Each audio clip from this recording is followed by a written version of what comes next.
நீங்க கேட்டுட்டு இருக்கீங்க உங்க ஃபேவரட் ஸ்டேஷன் வித் உங்க ஃபேவரட் ஆர்ஜே.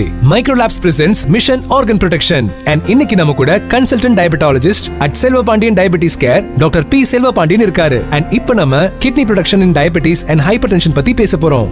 சிறுநீரக இழப்பு இதனால் ஏற்படுகிறது. பெரும் காரணம் சர்க்கரை வியாதி, அதிக ரத்த அழுத்தம், இருதய நோய்கள் மற்றும் குடும்பத்தில் சிறுநீரக பாதிப்பு இருந்தால் அது பரம்பரை வழியாகவும் வரலாம். இதன் அறிகுறிகள் என்ன? கை கால்கள் மூட்டுகள் எல்லாம் வீங்கி போவது, அடிக்கடி சிறுநீர் கழிப்பது, சிறுநீர் நுரையாகவும் அதிக நுரையாக வரும், கண்ணை சுற்றி ரொம்ப வீக்கங்கள் இருக்கும், மற்றபடி ரத்த கொதிப்பும் அதிகமாக இருக்கும். இதை தடுப்பது எப்படி? முதலில் சர்க்கரை நோய் உள்ளவர்கள் சர்க்கரையை டார்கெட்டில் வைக்க வேண்டும். உங்கள் டாக்டர் என்ன அளவு சொல்கிறாரோ அந்த அளவில் வைத்திருக்க வேண்டும். அடுத்தது ரத்த கொதிப்பு, அதுவும் ரொம்ப அவசியம், அதையும் அளவில் வைத்திருக்க வேண்டும்.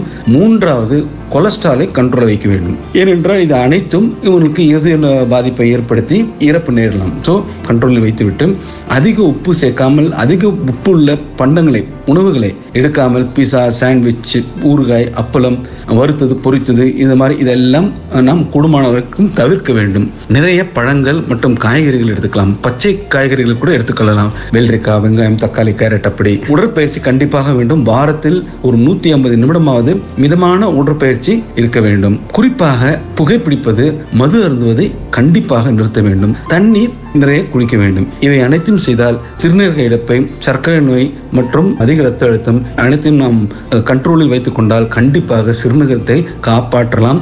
அதனால் ஏற்படும் ஆபத்துகளிலிருந்து நாம் தப்பிக்கலாம். நன்றி. This information is provided in public interest by Microlabs Limited.